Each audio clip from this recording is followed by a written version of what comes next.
Everyone wants to be successful, and you become successful by solving problems for other people. The bigger the problem, or the more often you solve it for more people, the more successful you will be, the more money you will earn, the more they will give you, the happier you'll be, and so on. But you also succeed by solving problems for yourself. So when you have a setback or adversity, what you do is you say, what can I do now? What's my next step? How can I solve this? What can I do more of or less of? What do I need to start doing or stop doing? And it never occurs to you that you're just going to quit. That is off the table. Yeah. The only thing that's on the table is how do we deal with this? And so you become intensely solution-oriented. And I've taught complete half-day and full-day courses on learning how to solve problems and make decisions. And I've written books on it, done audio programs and so on. Because what we do in life from beginning to end is we solve problems. Is if you were to look at your business card, you can take off any title that's there and just write problem solver. Because all your life, from dawn till dusk, you will be solving problems. Little problems, you run out of toothpaste at home, big problems, your client cancels an order, and so on. All of your life, from dawn to dusk, you solve problems and make decisions. And the better you get at it, so it becomes almost like an automatic response. It gets to the point where people start to come to you. And they say, look, I've got this problem, and you just seem to solve problems so well. What can we do? So you ask questions. What exactly is the problem? How did it occur? When did it occur? Where did it occur? Who does it affect? What are the various solutions that we can consider? And so on. And I teach these all the time. So people, instead of responding to a problem with anger or disappointment, they respond constructively. They say, wait a minute, whatever it is, I can solve it. I just have to find a way to solve it. And pretty soon they become automatic. They breathe in, they breathe out, they solve the problem. And it never enters their mind that they can do it. It's just a matter of time. Many solutions don't work. Sometimes you will have solutions that don't work at all, and that are very expensive or maybe even fatal. And those things you can't do much about. But basically, most things you can solve. I came from a poor background. My parents never had any money. They were working people. My father was a carpenter. My mother was a nurse. I left school without graduating. I worked at laboring jobs for several years. And then I got into sales when I could no longer find a laboring job, like most people in sales today. And then I started asking a question which changed my life. And the question is, why is it that some people are more successful than others? Why is this? And I looked around me and I saw people, now I was 23, 24, people younger than me doing better than me. And they weren't any smarter than me. And some of them were dumber. One of the things I say is that nothing will make you madder than to see somebody who's dumber than you, who's doing better than you. And you say, how can this idiot be doing so well? And I began asking this question. In selling, I began asking, why is it that some salespeople are more successful than others? And I did something that very few people ever do. I found later, as I went to the best salespeople and I said, how come you're so successful? And they told me what they were doing, and I did it. And I made more sales. And so people said, how come you're making so many sales? So I told them, and they did it, and their sales went up. And when I got into business, I asked managers, how do you manage in a business like this? How do you organize it? And they told me, and I did it. And so one of the greatest success principles that you'll ever find is learn from the experts. Learn from the people who are already demonstrating the results that you want to get. Read their books, listen to their programs, attend their courses, learn from, and ask them. And they will always tell you. And you can save yourself years of hard work by simply learning from people who've already learned it by themselves. My favorite word in life is clarity. The greater clarity you have with regard to what you're trying to accomplish, the faster you'll achieve it. Yeah. In fact, people with clear written goals and plans with priorities accomplish 10 times as much in life as people without. It's very simple. It's the 10 times factor. Then make sure that everybody that works with you is crystal clear about what job they're supposed to do. Be clear about your 3 most important tasks and help everybody else be clear about their 3 most important tasks. So you get everybody always working on the 3 most important things they can do. And you hire other people who can do the task at a lower rate than your best people. You free them up from small tasks so they can do the things that make the greatest contribution to your overall goals. Yeah. That's the job of a leader. Decide upon your goals and your most important goal, and then every day begin your day with a list. The best time to write a list is the night before. because when you write a list the night before, the next morning you'll come up with all kinds of ideas for the list. It's like goals for the day. Then what you do is you look at your list and you say, if I could only do one thing on this list, what one activity, what one task would I want to be sure to complete before I left town for a month? All right? And that becomes your most important task for the day. Now, the eat the frog concept comes from a story where they say the first thing that you do in the morning is you eat a live frog. You'll have the satisfaction of going through the day knowing that's probably the worst thing that can happen to you, is eating a live frog. And the two corollaries of this principle are, if you have to eat 2 frogs, eat the ugliest one first. Now, the frog is your biggest task. It's the one you're most likely to procrastinate on. It's also the one that will have the greatest positive impact on your career if you do it now. And so if you have 2 really important tasks, do the most important one. We say do the worst first. Do the biggest, ugliest one.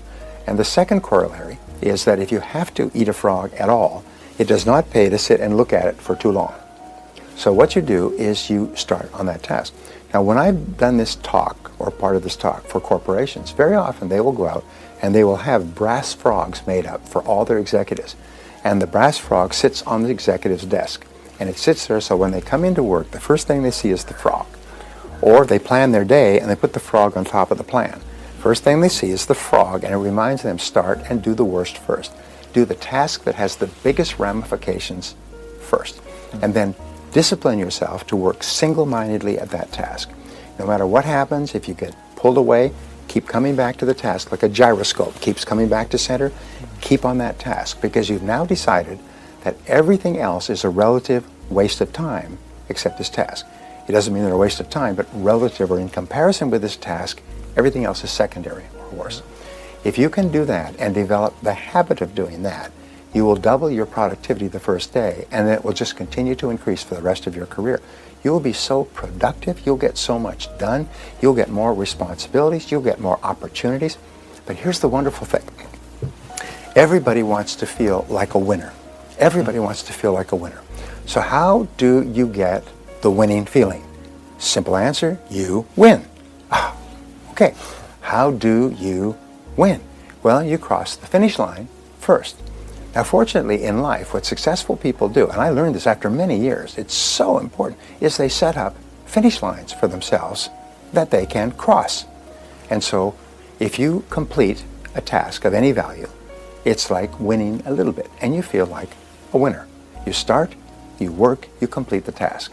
Even if all you do is wash your car and clean out the inside, you stand back, you feel happy. Because whenever you win, your brain releases endorphins. And endorphins are called nature's happy drug. And they make you feel happy. And your self-esteem goes up. And your self-confidence goes up. And you feel happier and more personable. You're actually a more charming person, believe it or not. When you set up a task and you complete it, you feel like a winner. Your endorphins go up. Your self-esteem improves. Your self-confidence goes up. Now, if you have a list of tasks to do, and you choose to do your most important task, and you complete it, you get a rush. It's called an endorphin rush, like that, and your brain releases endorphins which flood your system and make you actually feel exhilarated.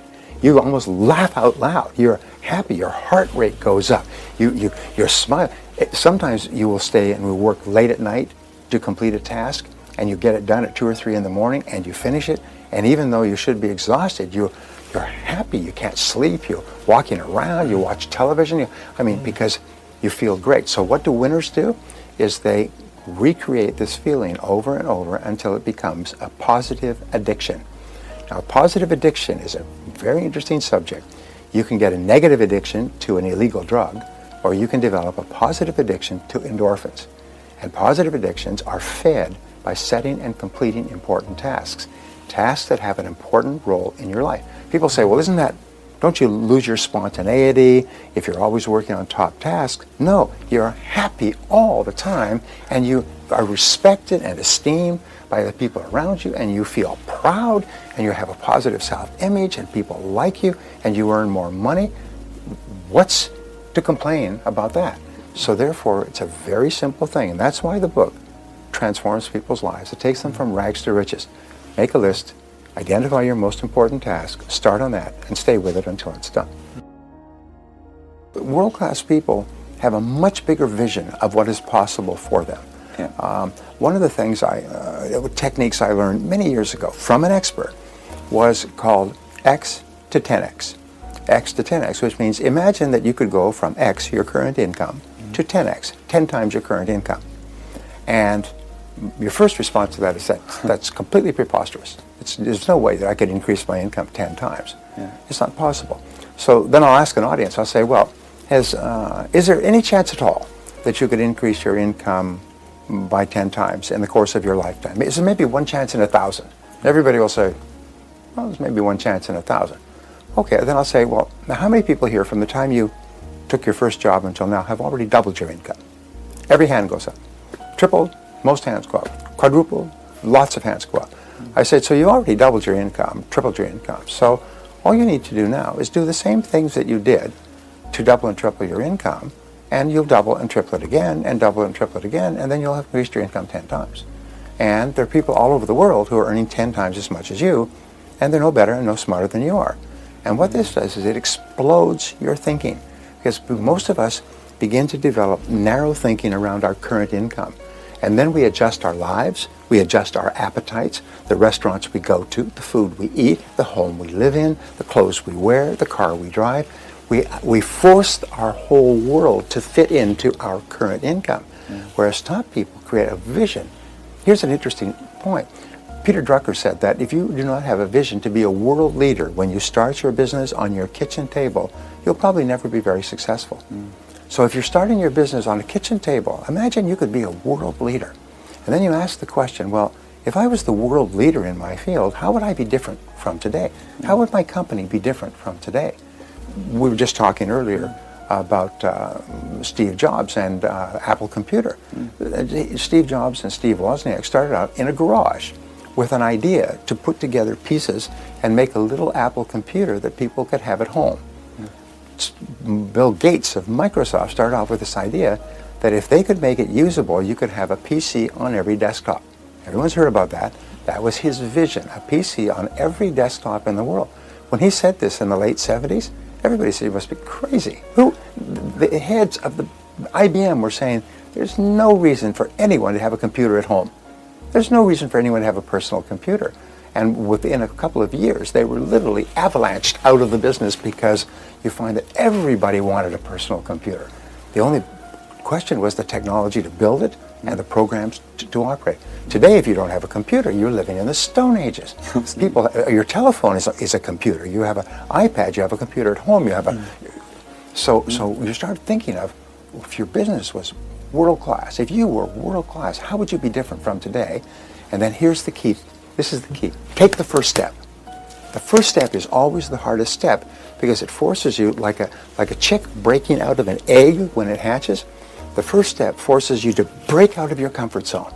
And the comfort zone is so strong that probably 90% of people are held back from their full potential all their life because of this vice-like comfort zone. And when you take the first step, the only way you can do it is break out. And suddenly you see the second step and the third step and the fourth step. And then as you take the steps, your self-esteem goes up and your self-confidence goes up and you become more creative and you start to think of all kinds of ideas. And people say, what has gotten into you? I mean, what are you smoking? Because whatever it is, you should share it with the others. And so this is the difference between top people, is they have a big idea of what's possible and they take the first step. When I began to study self-made millionaires in my 30s, because I realized I always wanted to be a millionaire, but I had never studied them. And 85% of self-made millionaires, when they were asked, how did you become a millionaire with all the competition? They said, 85% said, hard work. He said, it's not a miracle. I wasn't smarter. I didn't get good grades. I didn't come from a wealthy family, but I was willing to work harder than anyone else. And that was my basic personality anyway, work harder than anyone else. And I have never found an exception to that worldwide in every language and culture. Successful people work harder than the average person, and very hard. The average successful person works 6 days a week, 59 hours. In the beginning of their career, sometimes it's 7 days a week and 80 hours. But the average is 59 hours, 6 days a week. And I was listening to an interview of a very successful Hollywood impresario, and the interviewer was saying, "What do you do on the weekends with your spare time?" And he said, pause. He said, "I don't know any successful people who don't work less than 6 days a week. Everybody works 6. I mean, on the weekends, you work. That's what successful people, they work long nights as well." And so many people, unfortunately, never were told that. That if you want to be successful, because everybody wants to be successful, so the competition is fierce. Everybody wants to be successful. And nobody's better than you, and nobody's smarter than you. You have exactly the same abilities, just like you can drive a car, you can be successful. You can drive a car, you can become wealthy. These people who are wealthy are people who just worked harder than the average person and worked harder for a long time. All negativity in your life, all failure and frustration, all negative emotions comes from your failure to accept responsibility. And if you look at our political problems and our welfare and our problems everywhere in the world today, you'll find that at the heart there's people that will not accept responsibility. They blame someone or something else for their problems. And if you do that, you have to first of all realize that it's not true. You are responsible for your own life. Nobody put a gun to your head and made you do or not do anything. And accept responsibility. Don't blame other people. And I teach my audiences in my 2-day seminar to chant, "I am responsible. I am responsible. I am responsible." And have absolutely no grudges, no blame, no anger toward anyone or anything else. Because what that does is it just consumes you, eats you alive. So you'll find that it's so many people that all they think about is other people who have hurt them or done them dirty or need to be punished and so on. And you've heard me talk about you never think about other people in negative terms because it hurts you. It's like punching yourself in the face with your own fist. And the second turning point for me was learning how to write down your goals. If you are not writing down goals, then you are earning a fraction of what you can earn. If you want to increase your income by 10 times, write down your goals and make a plan to achieve the goals and then work on the plan every day. Accept responsibility, set your goals and work on them every day. And then number 3, which is the magic, is dedicate your whole life to continuous learning. As Peter Drucker said, leaders are learners, is they learn all the time. Now, when I began teaching, there were about 1 or 2 billionaires in the world. Today, there's about 2,500 billionaires. And they're now starting to do some really intense interviews of billionaires to ask them about their lifestyle. Number 1 is every billionaire has worked very, very hard. 87% are self-made. They started with nothing and became billionaires in the course of their working lifetime. And you just think of the ones that are the most famous, whether it's Bill Gates or Warren Buffett or Richard Branson, all these people. They are starting off with nothing. And what they say is that they study an average of 60 to 120 minutes a day. Warren Buffett reads 500 pages a day. Wow. He organizes his life, he works 2 or 3 hours, and he reads the rest of the time. And they asked Buffett this question, and the question is, why are you so successful? And he says, it's because of my secret. And my secret is I just say no to everything that is not moving me toward my 1 or 2 most important goals. I just say no. I don't do anything else that is not moving me toward my goals. And if a person watching this would decide exactly what they want and pick a simple goal, like to double your income within the next 6 to 12 months. That's a good goal, eminently achievable. You're surrounded by people who have done it already in the last 12 months and who are going to do it in the next 6 to 12 months. So make a decision to be one of them, all right? Then make a plan to achieve it. Why aren't you already earning twice as much? And pretty soon, if you ask the question, the answer will pop up. And then just start doing what you need to do every single day. And then read, learn, listen, upgrade your skills, because you can learn anything you need to learn. And the more you learn, the more you can learn.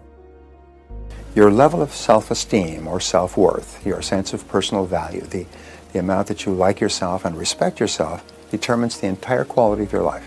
It determines the goals you set and how big they are. It determines how much you believe in yourself, which is how much you persist in your goals. It determines what you learn. It determines how much you like other people, how much they like you back. So the psychology of achievement is based around this concept that the more you do the things that make you feel good about yourself, which is setting goals, working toward them, treating people well, learning, taking good care of yourself. All the positive things that you do raise your self-esteem, improve your self-image, improve the quality of your relationships with other people, and enable you to have a wonderful life. And that just set me off.